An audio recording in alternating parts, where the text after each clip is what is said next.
대한민국 중심 채널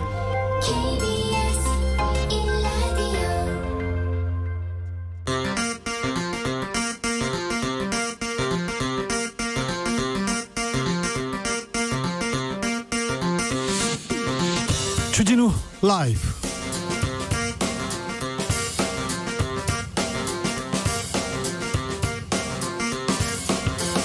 (2020년 7월 20일) 월요일입니다. 안녕하십니까, 주진우입니다. 이재용 삼성전자 부회장의 불법 승계 의혹 사건을 기소할 것인지 말 것인지 그 결정이 임박했습니다. 검찰이 주말 사이에 간부회의를 열어서 관련 내용을 논의했는데요, 조만간 기소 여부를 결정하겠다고 했습니다. 이 사안에 대해서 법원은 재판에서 다퉈봐야 한다고 했는데요, 삼성 문제에 대해서 꾸준히 목소리를 내고 있는 박용진 더불어민주당 의원과 이야기 나눠보겠습니다. 텔레그램 엠번방 그리고 박사와 가까이 수면 위로 드러난 지 4개월째로 접어들었습니다. 경찰이 특별수사본부를 꾸려서 디지털 성범죄 수사 진행했는데요, 지난 100일 동안 1,400여 명을 검거하고 145명을 구속했습니다. 지난 100일 동안의 수사, 그리고 100일 전과 지금은 무엇이 달라졌는지 김민지 경감과 짚어보겠습니다. 더불어민주당의 당권 레이스가 본격적으로 시작됐습니다. 예상대로 이낙연 의원과 김부겸 전 의원 출사표를 던졌습니다. 그런데 이 양자 구도에 새로운 변수가 나왔습니다. 박주민 최고위원이 당대표를 출마 고심, 이런 뉴스가 나왔어요. 어떤 생각인지 주민센터에서 직접 물어보겠습니다. 나비처럼 날아 벌처럼 쏜다. 여기는 주진우 라이브입니다. 오늘도 자중자애, 겸손하고 진정성 있게 여러분과 함께하겠습니다. 주진우 라이브 슬로건, 오늘이 마지막 날입니다. 마지막 순간까지 도전해 주십시오. 샵 9730, 짧은 문자 50원, 긴 문자는 100원입니다. 콩으로 보내시면 무료입니다. 오늘 장원 되시면 치킨 교환권 일단 드리고요, 대망의 최종 장원께 드리는 선물 드디어 발표에 임박했습니다. 최종 장원 선물과 그리고 발표는 2부 주민센터에서 박주민 최고위원과 함께하겠습니다. 그럼 주진우 라이브 시작하겠습니다. 주진우 라이브.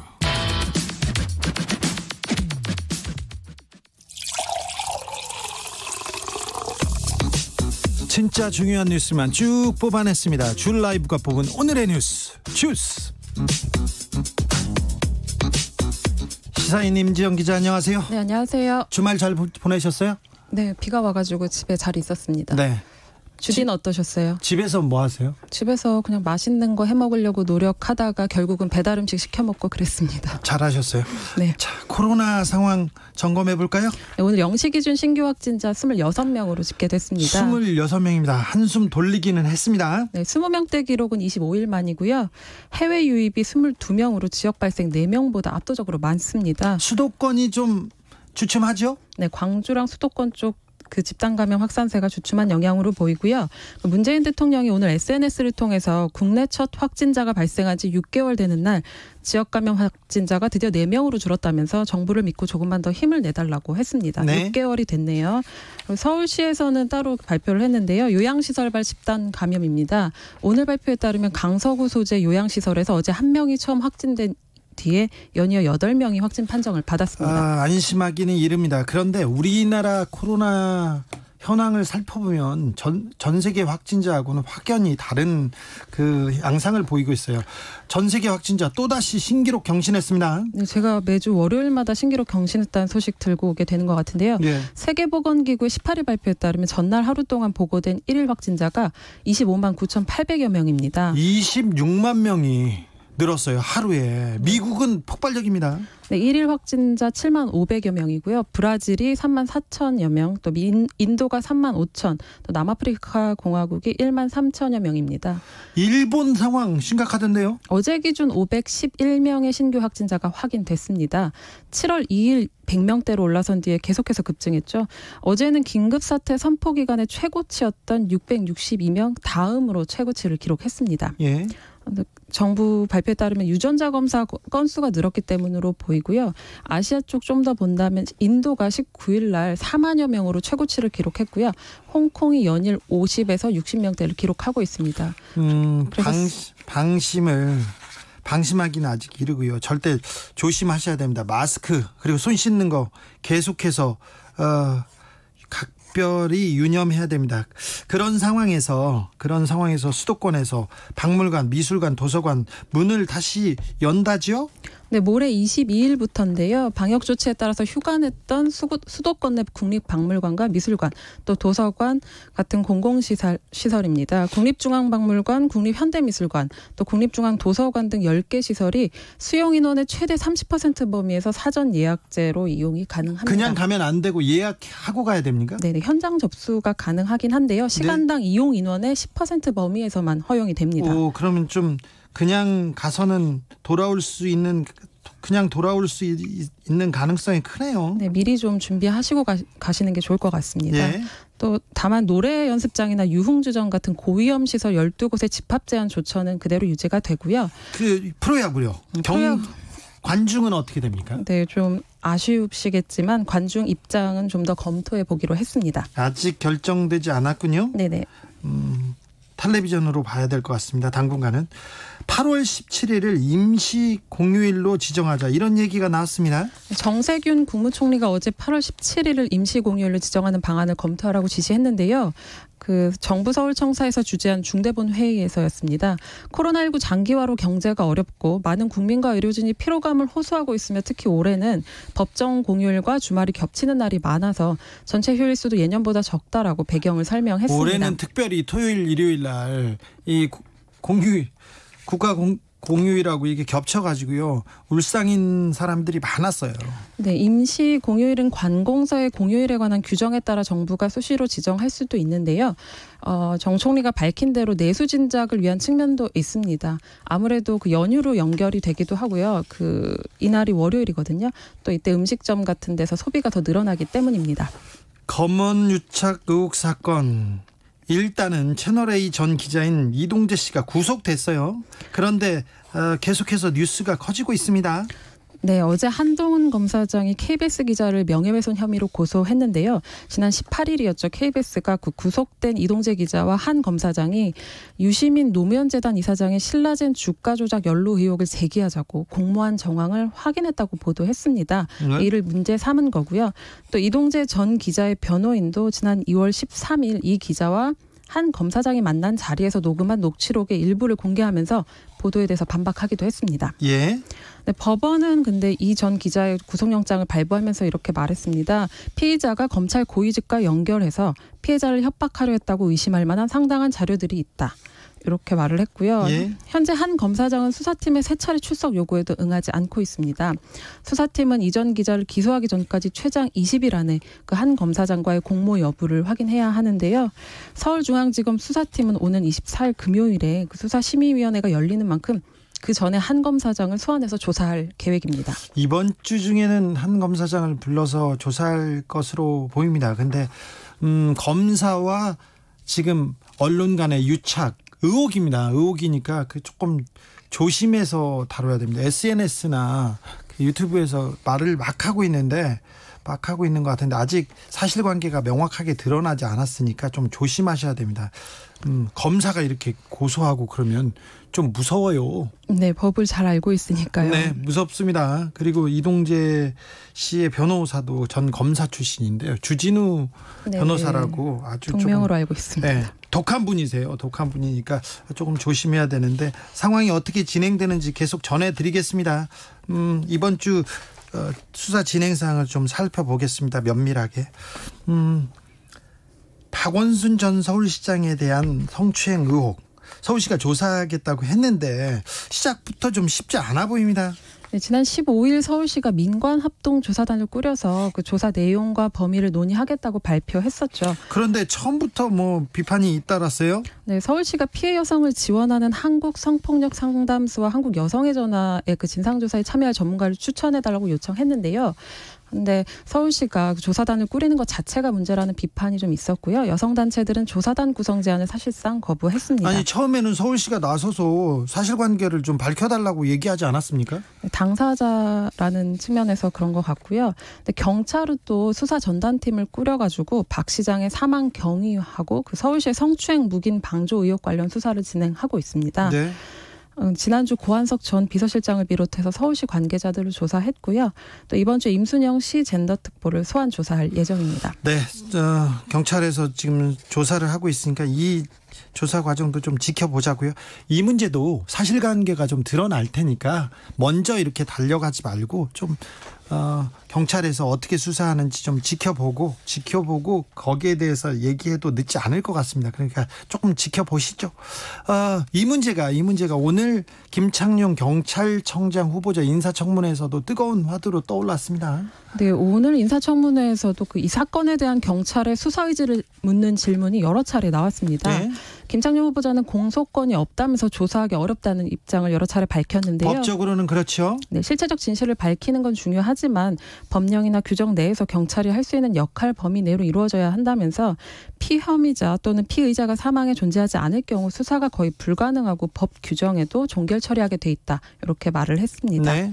또 고소 내용 유출 의혹과 관련해서는 검찰에 고소 고발이 접수돼 있어 검찰 판단을 지켜보면서 경찰 수사 여부를 판단하는 게 좋을 거라고 원론적인 입장을 밝혔고요. 예. 네, 고소장 접수 당일 경찰이 청와대에 사건을 보고한 데 대해서는 내부 규칙에 규정이 돼 있고 범죄 수사 규칙, 치안 상황실 운영 규칙을 참고하고 있다고 설명했습니다. 또 고소장이라면서 유포된 문건과 관련해서 논란이 좀 있었잖아요. 사실과 부합하지 않는 내용이라고 알고 있다고 답했습니다. 고소장이 박 시장이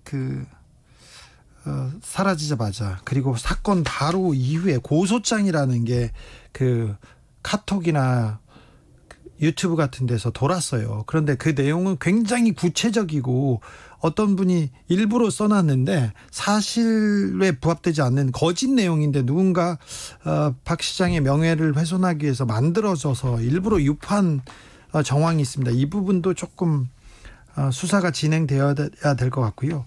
그리고는 언론에도 박 시장 고소 고발건이 언론에도 먼저 돌았어요. 근데 이 부분도 언론도 협조를 해서 이 사실관계도 좀 파악해서 명확하게 이 문제를 좀 정리하는데 도움이 됐으면 합니다. 그래서 언론도 이 부분은 좀 도와주고 나서야 된다고 봅니다. 오늘 김태년 더불어민주당 원내대표가 국회에서 첫 교섭단체 대표 연설을 했습니다. 여기서 큰 화두를 던졌어요? 네, 오늘 첫 대표 연설을 했죠. 눈에 띄는 건 국회와 청와대도 정부 부처 모두 세종시로 이전하자고 제안한 점입니다. 그렇죠. 네, 서울과 수도권의 과밀로 인한 부동산 문제를 완화할 수 있다는 건데요. 정부 행정 기능을 지역으로 옮긴다고 해서 공공 서비스가 부실해질 염려는 없고 이미 많은 기관이 지역으로 이전을 했고 온라인으로 서비스를 제공하고 있다면서 국회의 결단을 촉구했습니다. 최근에 부동산 문제로 굉장히 정부가 입장이 좀 난처한데 그린벨트를 풀지 말지 그리고 재건축을 허가할지 말지 어떻게 지금 논란이 되고 있는 상황에서 좀 크게 그림을 그린 것 같습니다. 세종시로 국회를 다 옮겨야 된다 이런 얘기를 했는데 또 다른 부동산에 대한 얘기도 했습니까? 네, 실거주 1주택자 외에는 다주택은 매매 취득 보유에 대한 규제를 강화하고 초과이익은 환수하는 제도를 마련하겠다고 밝혔습니다. 주택을 볼모로 한 불로소득을 더는 방치해서는 안 된다고 한 겁니다. 네, 다른 부분도 얘기했어요? 네, 한반도 문제와 관련해서 평화 프로세스 재건을 위해서 미국 대선 전에 여야가 함께 미국과 중국을 방문하겠다고도 했고요. 북한에 대해서는 도발은 어떤 이유로라도 용납할 수 없다면서도 금강산 관광이나 개성공단은 북미 협상 진전 전에라도 재개할 수 있어야 한다고 했습니다. 주말 내내 그린벨트를 해제할 것인가 말 것인가 논란이 많았습니다. 특별히 대선 주자라는 분들도 있고요. 정치인들이 한마디씩 다 거들면서 이 논란이 굉장히 커졌는데요. 청와대가 입장을 냈습니다. 네, 당정청 입장이 엇갈려서 좀 혼란이 있었는데 네. 오늘 보존하겠다는 입장을 밝혔습니다. 문재인 대통령은 정세균 국무총리와 회동한 자리에서 개발 제한 구역은 미래 세대를 위해 해제하지 않고 계속 보존해 나가기로 결정했다. 이렇게 밝혔습니다. 그러면 공급 물량을 늘리겠다. 이건 어떤 대안을 제시했습니까? 네, 그동안 검토해 왔던 대안 외에도 그 주택 용지 확보를 위해서 다양한 국공립 시설 부지를 최대한 발굴하고 확보하겠다는 입장입니다. 네. 국가 소유의 태릉 골프장 부지를 활용하는 방안에 대해서도 얘기했는데요. 관계 부처가 논의해 나갈 예정이라고 밝혔습니다. 네. 네, 70 부동산 대책 발표 이후에 정부와 청와대의 고위 인사들이 검토한다, 하지 않는다 이렇게 수차례 공방이 오갔잖아요. 네. 민주당도 당정협의에서는 그린벨트 해제를 포함해 공급 확대 방안을 논의하기로 했는데요. 왔다 갔다 했죠. 네, 말씀하신 대로 김부겸 전 의원과 이재명 경기도지사 또 이낙연 의원 등 당권 주자와 대선 주자가 사실상 반대 의견을 내서 혼란을 높였습니다. 오늘 발표로 일단락 될 것으로 보입니다. 이제 그린벨트 해제 문제는 좀 조용해지겠죠? 네, 아마 그럴 것 같습니다. 그린벨트 해제 안 한답니다. 그러니까 그 지역으로 땅 사러 다니시는 분은 소용없습니다. 제가 내곡동 저기 강남구 내곡동을 땅 사러 오래 다녔었어요. 이명박 대통령 시절이었는데 그때 대통령 주변 사람들이 내곡동 주위 땅을 계속 사들이는 거예요. 이게 무슨 일인가 봤더니 그린벨트를 헐고 이명박 대통령이 퇴임 후에 사절을 그쪽으로 이사 가려고 했었죠. 그래가지고 그때 제가 이명박 대통령 주변 사람들을 따라서 땅을 샀으면 아니다. 그러면 안 됩니다. 그럼 절대 안 됩니다. 그러면 안 됩니다. 누가 이득을 보는 사람이 있을지는 모르겠지만 그린벨트는 미래 세대를 위해서 남겨놓겠다고 합니다. 아주 중요한 부분이기 때문에요. 일단락 됐으면 합니다. 인천 지역에서 수돗물 계속 유충이 나오고 있어요. 네, 이름도 좀 이상한데요. 지난 9일이었죠. 인천시 서구 왕길동에서 처음 깔따구 유충 사체가 수돗물에서 나왔는데요. 그렇죠. 이름도 깔따구입니다. 저희 고3 때 저희 담임 선생님 별명이 깔따구였어요. 네, 이렇게 표준어 표준어예요. 이거 표준어예요. 네. 네. 지금까지 관련 민원 신고만 600건이었고요. 네. 현장 조사에서 유충이 발견된 사례만 약 150건에 이릅니다. 네. 인천시와 환경부 한강유역 환경청은 어제 배수지 4곳에 대해서 모니터링을 했는데 3곳에서 죽은 깔따구 유충 추정 물체가 발견됐다고 밝혔습니다. 네. 배수지는 정화 과정을 거친 깨끗한 물을 가정에 공급하기 전에 모아두는 일종의 연못인데요. 여기 가장 깨끗해야 될 연못입니다. 네, 직전에 니까요. 이번 조사로 유충이 정수장에서 수도관을 타고 가정집까지 간 가설은 입증이 됐는데 정수장에서 유충이 어떻게 발생했는지는 아직 확인되지 않고 있습니다. 네, 어떻게 재발 방지 대책을 세워야 되는데요? 네, 인천시와 환경부는 전문가 합동정밀조사단을 구성했고요. 예. 유충 발생 원인을 먼저 밝혀야 재발 방지 대책을 세울 수 있는 것으로 보입니다. 네. 인천시는 유충이 발견된 지역은 당분간 수돗물 음용을 자제하길 부탁한다고 했습니다. 그런데 끝이 아니고 경기도 파주, 서울, 충북, 청주 같은 데서 의심 신고가 잇따르고 있어서 조사 중입니다. 네. 정세균 국무총리는 전국 정수장을 긴급 점검하라고 지시했습니다. 먹고 씻고 가장 중요한 필수품이라고 말하기 좀 부족하죠. 가장 중요한 부분인데 물에 대한 안전 이건 빨리 좀 대책을 세우고 점검에 나서야 될 것 같습니다. 미국에서 주한미국 감축 보도가 나왔습니다. 미국 국방부가 올해 3월 백악관에 주한미군 감축 방안을 담은 몇 가지 옵션을 제시했다고 월스트리트 저널이 보도했습니다. 예. 이 신문은 백악관이 지난해 가을 중동, 아프리카, 유럽, 아시아 등 전 세계 주군 미군을 철수시키기 위한 예비 옵션을 제시하라고 국방부에 지시했다고 전했는데요. 미 국방부는 이 보도에 대해서 언론의 추측에 대해서는 언급하지 않는다. 전 세계 미군 배치 태세를 일상적으로 검토하고 있다는 원론적인 입장을 밝혔습니다. 우리 군도 감축 논의는 없다고 밝혔는데요. 그렇다면 이 보도가 왜 나왔는지 좀 살펴봐야 될 것 같아서요. 주한미군 감축 보도 이 카드는 꼭 흔들면서 미국이 다른 의도가 있을 거예요. 네, 방위비 분담금 증액 압박 카드로 미국이 언론 플레이를 한 것 아니냐는 의심을 사기 충분하죠. 그럴 수 있죠. 네, 2020년부터 적용돼야 할 11차 한미 방위비 분담금 특별협정의 공백 사태가 저의 경우도 7개월가량 이어지고 있는데요. 사실 13.6% 인상을 거의 합의했어요. 그런데 트럼프 대통령이 마지막에 반대했다죠? 네, 그래서 트럼프 대통령이 거부하면서 협상이 지연되고 있고요. 주한미군 감축 계획 보도가 나오자 미국 민주당뿐만 아니라 공화당에서도 우려의 목소리가 나왔습니다. 마크 그린 공화당 하원 의원이 트위터를 통해서 우리도 한국을 필요로 하고 한국도 우리를 필요로 한다고 지적한 겁니다. 주한미군이 한국의 안전만을 위해서 있는 건 아닐 거예요. 그리고 중국과의 역학관계 그리고 주한미군의 전략적 중요성은 미국에서도 굉장히 필요로 하고 있어서요. 그렇게 걱정 안 해도 될 것 같습니다. 그리고 우리 국방력 굉장히 강하고 단단합니다. 그래서 이렇게 휘둘리거나 걱정할 필요 없다고 생각합니다. 문학의 소식, 이 문제로 계속 시끄럽습니다. 문학동네와 창비 등에서 엄청난 비판을 받고 있습니다. 네, 매일매일 새로운 소식이 나오다가 이제 좀 정리가 됐는데요. 네. 발단은 문학동네가 선정하는 젊은 작가상입니다. 네. 올해의 젊은 작가상의 퀴어 서사로 주목받고 있는 김봉곤 소설가의 단편 그런 생활이 선정이 됐습니다. 네. 근데 이 소설에 실린 카톡 메시지가 사실은 지인과의 대화를 그대로 실었다는 주장이 나온 겁니다. 예. 성적 수치심을 불러일으키는 카톡 내용이 당사자의 동의 없이 그대로 실렸다는 건데요. 당사자는 젊은 작가상 수상을 취소하고 독자들이 수정 사실을 알 수 있게 이를 공지해달라고 문학동네에 요구했습니다. 예. 하지만 출판사는 내용을 일부 수정만 한 채 당사자들의 갈등 정도로 취급을 했는데요. 독자들에게 알려주지 않았습니다. 수정했다는 사실도요. 그런데 이 주장이 제기된 뒤에 김봉곤 작가의 등단작인 여름 스피드에서도 지인이 보낸 메시지를 그대로 옮겨 썼다는 또 다른 피해자의 폭로가 나오면서 파문이 커졌습니다. 소설이 아니라 이거 르뽀인가요? 네, 일부 그 카톡 메시지 혹은 페이스북 메시지 등을 그대로 가져와서 뭐 조금 수정한 정도인 것 같습니다. 주변 사람들과의 관계는 다 무시하고. 네, 김봉곤 작가 스스로 자전적 소설을 쓴다는 이야기는 했는데요. 그 의미나 뭐 그런 것들은 좀 더 봐야 될 것 같습니다. 네, 작품에서 작가가 주인공이고 그러더라고요.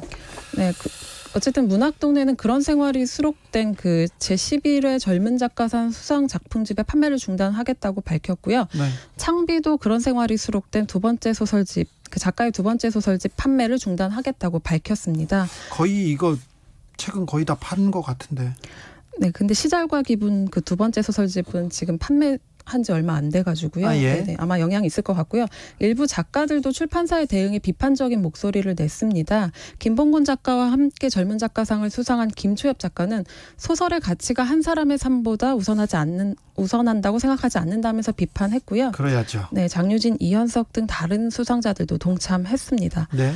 작가와 독자들의 그 보이콧 운동도 일어나고 있습니다. 문학동네와 창비 책을 사지 않거나 뭐 그 소설을 실지 않겠다 뭐 이렇게 반응하고 있습니다. 네, 문단에서는 가장 뜨거운 뉴스입니다. 여기까지 할까요? 주스 임지영 기자 함께했습니다. 수고하셨습니다. 네, 감사합니다. 최혜자님이 그린 뉴딜 하면서 그린벨트 해제는 안 됩니다. 다른 방안을 촉구하시길. 네, 국민들도 그린벨트를 해제하면 이게 투기꾼들의 판이 될 거라고 좀 걱정하는 분들 많습니다. 우주너머님, 강남 부자들, 정치인들 수서역 인근 대모산 일대 10년 전부터 땅 매입하고 그린벨트 해제 기다려요. 그 과실은 누가 가져갈까요? 그린벨트 해제 노노. 그리고 그린벨트를 지금 가지고 있는 사람들이 누군지를 좀 파악해서 그분들이 얻게 되는 수익을 좀 세금으로 걷어서 국민들한테 되돌려주는 그런 것도 필요한 것 같습니다. 1885님, 당정청 간에 활발하게 치열하게 다양한 의견 교환 조율을 통해서 올바른 정책이 나오는 것이고 그것은 옳은 것인데 왜 정당하고 필수적인 의사결정 과정을 혼란 혼선 같은 반동적 표현을 씁니까? 제가 얘기했는데요. 당정청 간에 활발하게 치열하게 의견 교환 옳습니다. 근데 의사결정 과정을 혼란 혼선 같은 반동적 표현을 씁니다. 혼란 혼선이 좀 있기도 했는데 반동적 표현 제가 세심하게 좀 생각하면서 자중자애하면서 표현을 잘 써보도록 하겠습니다. 3282님, 주 기자님, 물은 필수가 아니라 생명입니다 얘기하는데 저도 이 생각에는 동의하는데 어느 언론사에서 뭐 생명이다 이 얘기를 하면서 다른 사업적인 캠페인을 하면서 사업적인 일을 했었어요. 아이고 자세하게 얘기하면 언론 비평이 될 것 같은데 네, 생명이기도 합니다. 네, 그 말을 안 하고 싶었는데 네. 지나가 보겠습니다. 슬로건 공모 오늘까지입니다. 김재현님 보내셨어요. 줄인 뇌를 진실로만 채워주는 우리 시대 진정한 시사협객 주진우 라이브. 줄인 뇌를 진실로 채워준다. 네. 뜨겁고 무섭습니다. 2355님, 세상 모르고 왔다 세상 알고 간다 주진우 라이브. 이분 진짜 툭하니 나그네 전법입니다. 세상 모르고 왔다 세상 알고 간다 주진우 라이브. 5867님, 남말은 새가 듣고 반말은 쥐가 듣고 국민의 말은 주진우가 밤낮으로 듣습니다. 주진우 라이브. 네, 교통정보센터 다녀오겠습니다. 오수미 씨. 네, 이 시각 교통정보입니다. 월요일 저녁 시간대를 앞두고 있는데요. 오늘은 평소에 비해 정체가 많이 심하지는 않습니다. 먼저 영동고속도로 인천 방향은 동수원에서 광교터널, 월곶 분기점 부근에서 각각 정체고요. 제2경인고속도로 인천 가는 길로는 일찍 분기점에서 광명 사이로 밀리고 반대 성남 쪽으로도 문학에서 남동까지 속도가 안 나고 있습니다. 경인고속도로 서울 방향으로는 서인천에서 부평, 부천에서 신월 쪽으로 차간거리 좁혀 지나갑니다. 경부고속도로 서울 쪽 기흥에서 수원 사이로 3km, 양재에서 반포 사이로는 6km 막힙니다. 반대편으로는 한남에서 서초까지 서울 시구간에서만 정체가 자리하고 있습니다. 서해안고속도로 서울 방면으로는 서서울요금소에서 조남분기점, 금천 일대에서 각각 밀립니다. 지금까지 KBS 교통정보센터였습니다. 여러분이 지금 듣고 계신 방송은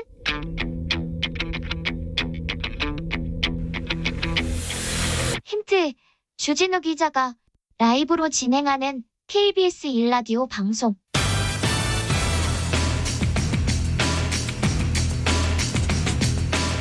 정답 보내실 곳은 문자로 샵9730, 짧은 문자 50원, 긴 문자 100원, 콩으로 보내시면 무료입니다. 여러분의 정답이 청취율 조사의 정답입니다.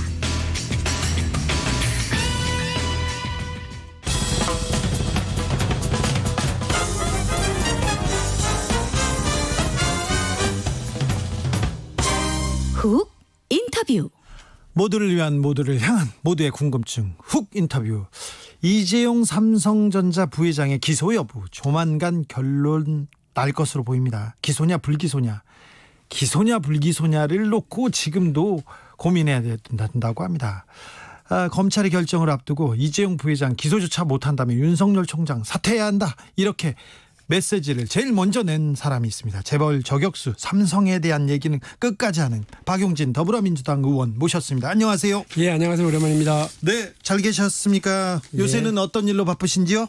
계속해서 한국 경제의 구조적인 어떤 개혁적인 측면, 네. 또 재벌 총수들에 의한 재벌 대기업들에 대한 갑질, 네. 그리고 경쟁력 약화 이런 것들 막아내기 위해서요. 네. 이른바 코스피 3000 법.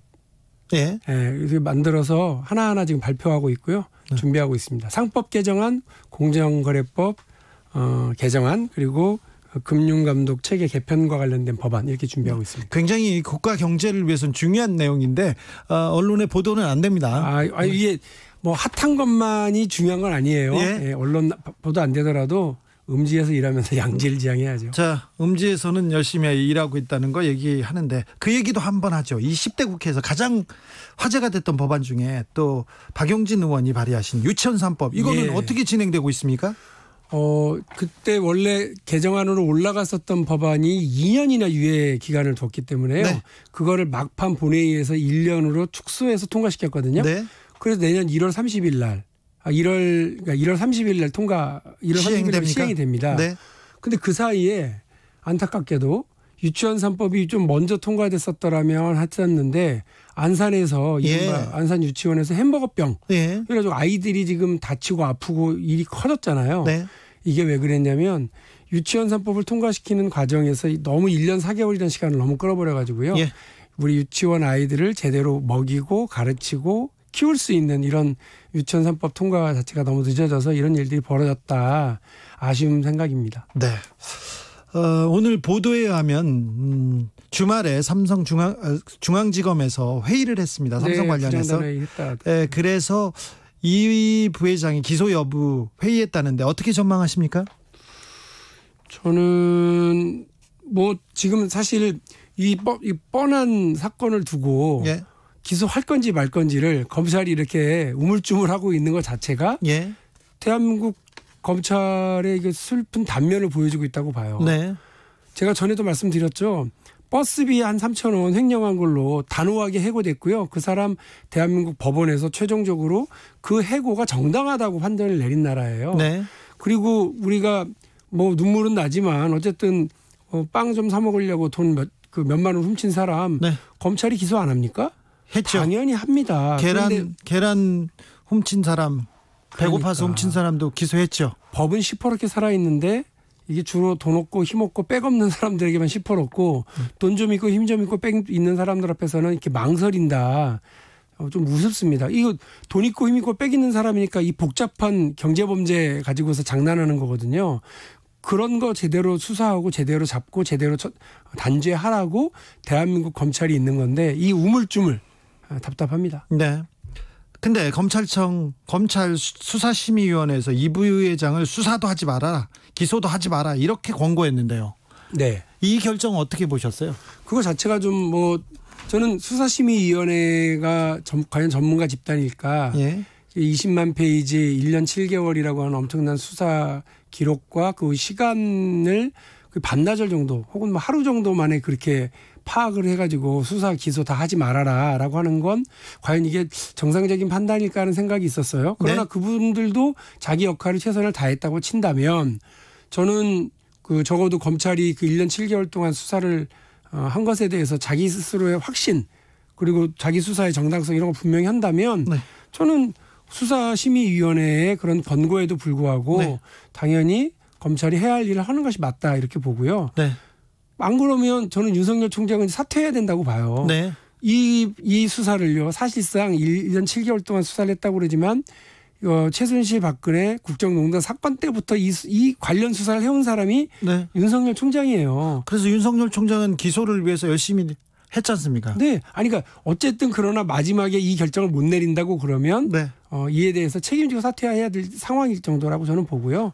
그래서 그 수사심의위원회의 그런 권고에도 불구하고 그거는 그냥 권고고요. 예. 최종적으로 책임지고 전문가 집단이라고 할 수 있는 검찰이 책임지고 해야죠. 지금 그 부장단 회의가 있었으면 지금 결정권은 서울중앙지검에서 그렇습니다. 차장지검장한테 가 있겠네요. 사실상 이성윤 지검장한테 가 있죠. 네. 근데 전에 그 구속영장 청구할 때 있잖아요. 네.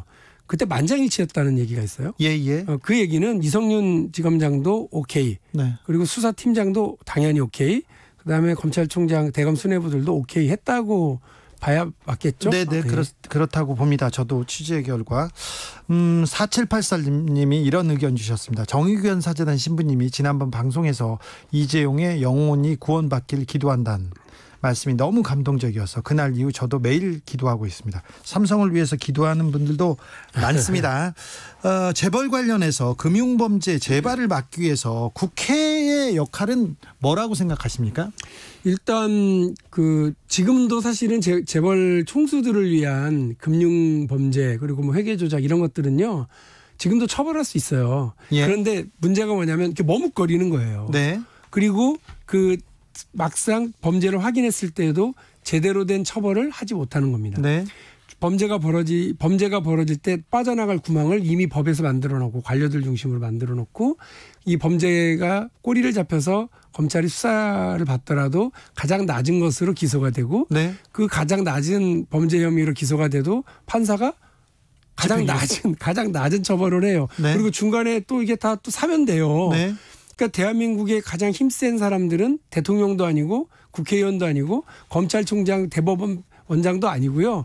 재벌 총수 일가라고 하는 게 확인이 되는 겁니다. 그런데 이분들이 자신들이 이렇게 법에 빈 구멍을 찾아서 그리고 약한 처벌을 받아서 대한민국 경제를 위해서 무슨 일을 하느냐. 그게 아니라 오히려 기업이 제대로 된 기업 활동을 통해서 글로벌 시장에서 국제적으로 어떤 경쟁들을 이뤄내고 혁신을 통해서 우리 경제와 우리 기업 혁신을 만들어내는 그런 과정에 기여하기보다는 자꾸 이렇게 사적 편취, 사익 편취를 위해서 일하는 모습들이 보이고 거기에 기업의 물적 자원과 인적 자원들을 동원하는 것들을 보여주고 있는 것 아니겠습니까? 네. 답답합니다. 그런데도 이제 또 그분들의 편을 들어서 이런 건 처벌하면 안 된다. 우리 경제가 지금 얼마나 어렵냐. 이렇게 얘기하는 분들이 있다는 건 네. 우리 경제와 기업의 결정적인 위기를 더 가중시키는 판단을 수사심의위원회가 하고 있는 것은 아니었는지 생각해 봅니다. 그래서 국회가 할 수 있는 게 많을 것 같은데 국회가 할 수 있는 일이 뭔가요? 일단 법 개정을 통해서요. 네. 보다 처벌 정도를 좀 높일 필요도 있고요. 아니 검사들도 삼성을 보면 도망갔는데 사실 국회의원이 제일 먼저 도망갔어요. 지금껏은. 그런가요? 네. 지금 삼성 문제에 대해서 지금 목소리를 내는 사람이 보이지 않지 않습니까? 박용진 의원 꾸준히 내고 있고 박주민과 몇몇 빼고는 거의 민주당에서도 목소리가 크게 나오지 않습니다. 제가 좀 사람들을 더 모아서 이렇게 얘기를 해볼 생각인데요. 네. 제가 정무위원회로 갔습니다. 그리고 정무위원회에 괜찮은 분들이 좀 계세요. 네. 이용우 의원님 주목해 주시고요. 그다음에 우리 초선 의원인데 민병덕 의원님, 네. 예, 그리고 오기영 의원님, 네. 이런 분들 보면 이분들이 이게 상당히 이쪽 분야에 관심도 많으시고요. 그다음에 공정거래법이라든지 금융 관련 법안들에 대해서 관심도 많고 이 판단이 변호사 출신이세요. 두 분은 또 네. 이용우 의원님은 카카오뱅크 대표이사 하셨던 분이라서 현장을 되게 잘 알고 있으면서도 네. 재벌 총수 일가들에 의한 우리 경제질서에 이게 뭐 그 문란해지는 태도, 그 문제 이런 것들을 정확하게 짚고 계시기 때문에 한번 팀워크를 잘 맞춰보도록 하겠습니다. 21대 국회 특별히 정무위원회에서 이번에 재벌개혁에 대한 많은 저 행동 있을지 좀 지켜보겠습니다. 네. 0340님이 문자 주셨습니다. 안녕하세요. 저는 강북구에 사는 박용진입니다. 예. 박용진 반갑습니다. 의원님 항상 응원하고 있습니다. 검찰은 법대로 하면 됩니다. 그러는데 박용진이라는 이름 가진 사람들은 또 이렇군요. 그게 제 편이에요. 그러네. 감사합니다. 당내에서 고 박원순 시장 얘기에 대해서도 제일 먼저 목소리를 내셨어요. 그러니까 저도 박원순 시장님하고 친했어요. 그러니까 박원순 개 이렇게까지는 아니었지만 네. 박원순 시장님하고 되게 친했고 우리 지역 민원도 많이 들어주셨던 분이고 네. 서울시역 전체 균형 발전에 관심 많았던 분이고 근데 어쨌든 그동안 더불어민주당이 해오던 태도 이런 비슷한 일들이 있었을 때 어떻게 태도를 취했었는지 이런 것을 돌이켜봤을 때 너무 머뭇거리고 있는 건 아닌가. 그래서 그 장례 기간이 끝나고 나면 뭔가 이제 변화 그리고 원칙적인 태도 이런 것들을 좀 보여줄 거라고 생각을 했는데 저도 그래서 그것과 관련해서 얘기를 드렸어요. 여기서 자칫 잘못하면 우리를 지지해 주셨던 많은 국민들이 신뢰를 저버리게 되는 것 아닌가 이런 생각이 들어서 국민 신뢰를 회복하기 위해서는 고통스럽더라도 우리가 해야 할 일, 우리가 해야 할 말 정확하게 해서 피해자에게 위로를 보내고 또 피해자가 주장하고 있는 바가 사실인지 확인하고 혹시 여기서 우리가 제도적으로 놓치고 있는 것은 없는지 또 우리 더불어민주당이 그 정치적 책임을 회피하고 있는 건 없는지 이런 걸 정확하게 우리가 고백했어야 된다라고 생각이 들어서 말씀을 드렸던 거고요. 다행히 그 뒤에 당대표도 또 당의 지도부들도 서울시도 그러한 궤를 이제 따라서 같이 가고 있어서요. 정말 다행이라고 생각합니다. 당내에서 약간 욕먹는 역할을 한다 이런 생각도 가끔 하시나요? 하다 보면 그럴 수 있다고 봐요. 그럴 수 있다고. 칭찬만 받겠습니까? 네. 조선일보에서 특별히 높게 평가한다. 높게 평가하는 민주당 의원이다. 이런 이런 그 평가에 대해서는 어떻게 생각하세요? 저도 최근에 조선일보가 오늘자 이제 최보식 그 선임 기자와 인터뷰가 나갔는데요. 최근에 인터뷰를 여러 차례 요청을 했었어요. 우리 여당 출입 기자들 말고 지금 처음이거든요. 이거 어떻게 해야 되나 고민을 하다가 그 정치인이 매체 PR이야, 매체 인터뷰를 PR이야 이런 생각이 들어서 했어요. 그리고 뭐 큰 정치하시는 분들 대통령 후보들 다 뭐 이렇게 하시고 해서 뭐 한번 해보자 했는데 사실 걱정 많이 했거든요. 어떻게 쓰는 건 이제 기자 마음이잖아요. 우리 주진우 기자님도 인터뷰 해봐서 알지만 그중에 내가 필요로 한 걸 쓰시는 거니까. 아니 그래도 저는 인터뷰라는 게 상대방의 얘기를 그대로 들어주는 게 인터뷰라고 생각하는데 그런데 조선일보는 좀 다르게 생각하죠. 근데 그분하고 1시간 반 동안 논쟁을 했거든요. 최보식 기자 논쟁을 했는데 그 논쟁 기록 그대로를 물론 빠진 게 되게 많아요. 빠진 건 많은데 기록 담은 거는 사실대로 해줘서 왜 조선일보가 이럴까? 이게 일부에서 우리 지지자들이 박용진 너 혹시 이렇게 되는 거 아니야? 이렇게 의심스럽게 보시는 분들도 있으시던데 그렇게 되지는 않을 것 같아요. 그럼요. 제가 그분한테도 얘기를 했어요. 박용진이 설마 좌파고 진보파고 민주당 어쩔 수 없는 민주당 사람이라고 하는 거를 모르겠냐? 근데 내가 이렇게 이야기를 해서 둘로 쪼개져 있는 것 같은 대한민국을 하나로 만들어내는 과정에 하면서 우리 진영에서 욕 좀 먹고 비판받는 건 내가 그건 감수할게. 그쪽에서도 좀 그렇게 해주라. 이제 그 얘기를 했었습니다. 너무 많이 바라시는 것 같은데요. 20대 국회에서 유치원 3법. 박용진 하면 유치원 3법 있죠. 일 잘했다 이런 얘기합니다. 21대 국회에서는 박용진은 어떤 기억으로 남을까요? 박용진표 입법안 무엇입니까? 경제와 관련된 건인데요. 네. 제가 이른바 삼성 저격수 이러는데 제가 전에도 말씀드렸잖아요.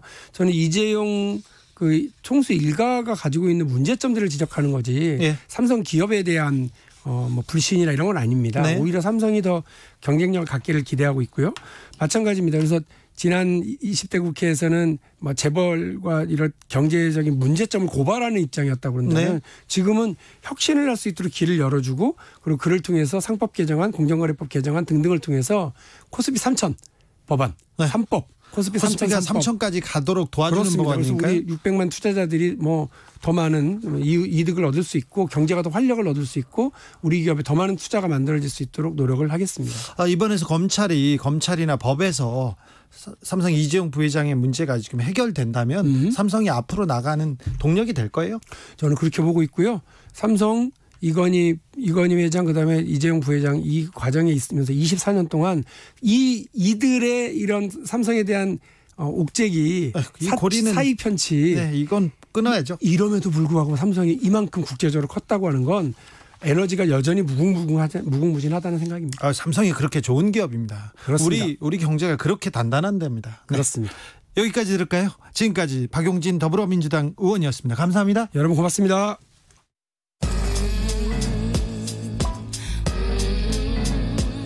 나비처럼 날아 벌처럼 쏜다. 주진우 라이브.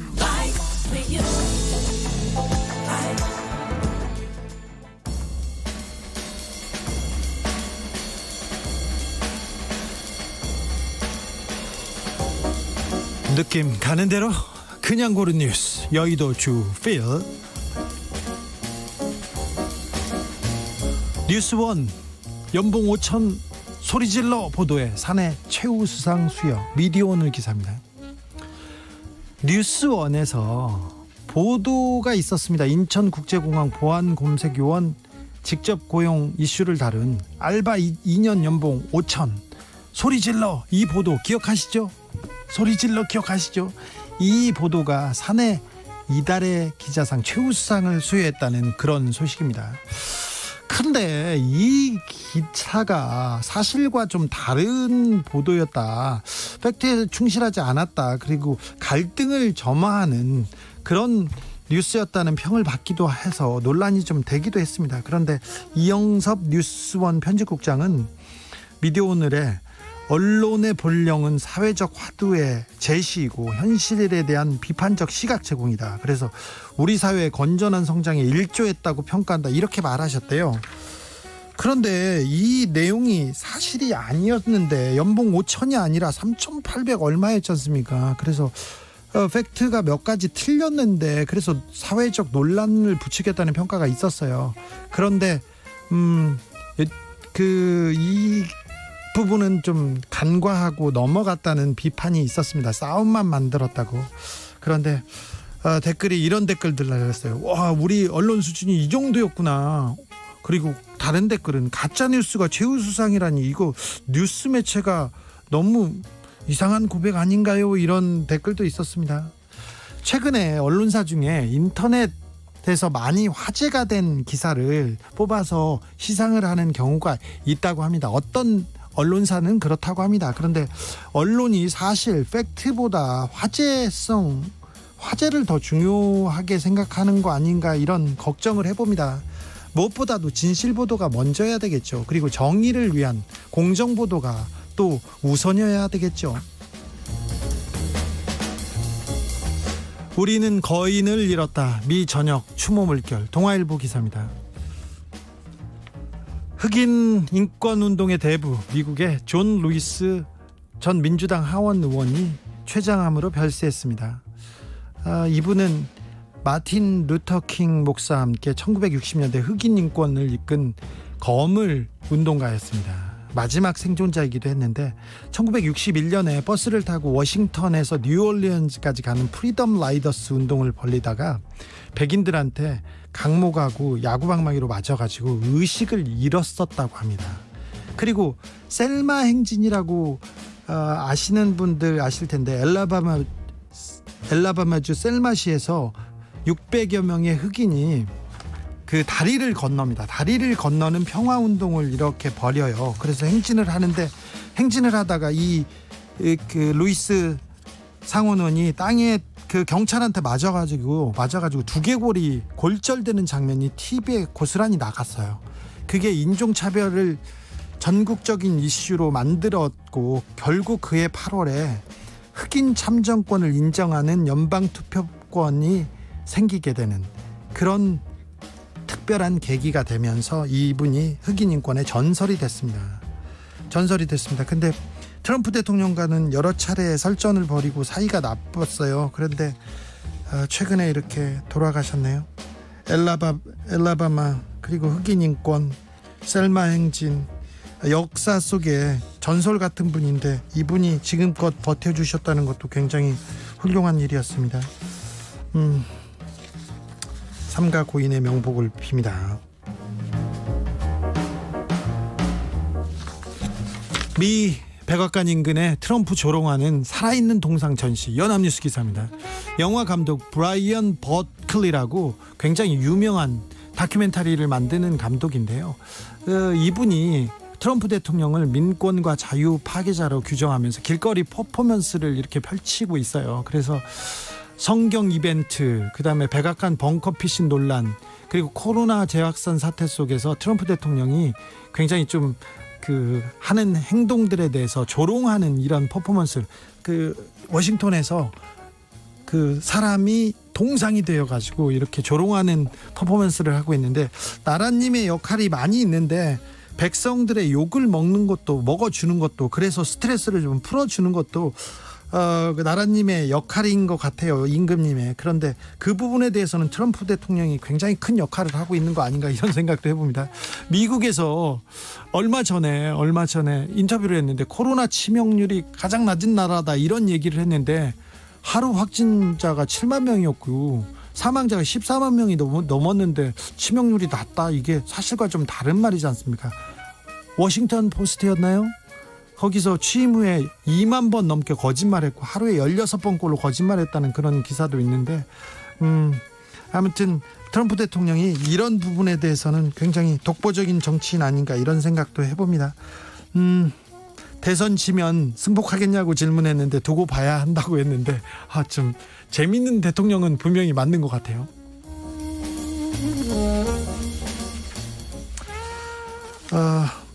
땅 주인이 일본인 토지대장의 4글자 이름들, MBC 보도인데요.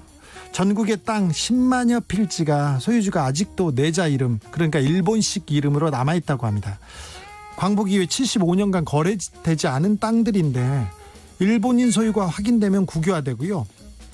그런데 이게 땅 소유주가 일제시대 때 창씨 개명을 했다가 잊어버렸을 수도 있지 않습니까? 그래서 상속받을 후손에게 소유권이 변경되기도 한다고 합니다.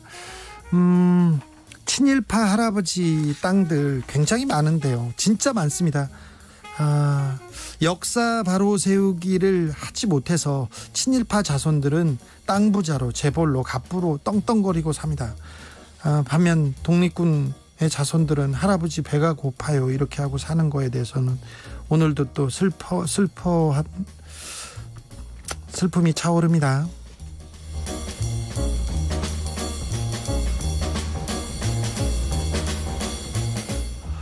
150mm 내린다더니 수도권 호우 예비특보 해제, 연합뉴스 TV 기사인데요. 어제 그랬나요? 어제 저녁에서 오늘 새벽에 걸쳐서 150mm 이상 비가 온다고 했는데 오늘까지 서울 경기 지역에, 그리고 강원과 남부지방에 5mm에서 40mm, 그러니까 조금 비가 왔어요. 서울은 다행히도 비가 거의 안 왔습니다. 다행스럽긴 한데 우리 기상청이 너무 못 맞추는 것 같아요. 못 맞춰도 너무 못 맞춰요. 이런 댓글 달렸어요. 어느 정도 비슷해야지, 아예 안 오던데, 이렇게 얘기하고, 기상청 야유회 때 비 왔잖아, 그거 보면 다 했어, 이런 댓글, 좀 조롱 섞인 댓글이 많았는데, 올여름 역대급 폭염이 예상된다는 거 기억하시죠? 역대 5손가락 안에 드는 더위가 올 것이다 이렇게 기상청에서 발표했잖아요. 근데 아닐 것 같아요. 이걸 다행이라고 해야 되나 아니라고 해야 되나. 아무튼 기상청 좀 맞춰보세요. 좀 비슷하게라도 좀 맞춰봐 주세요. 토이의 오늘 서울은 하루 종일 맑음 들으면서 잠시 쉬었다가 저는 6시에 돌아오겠습니다.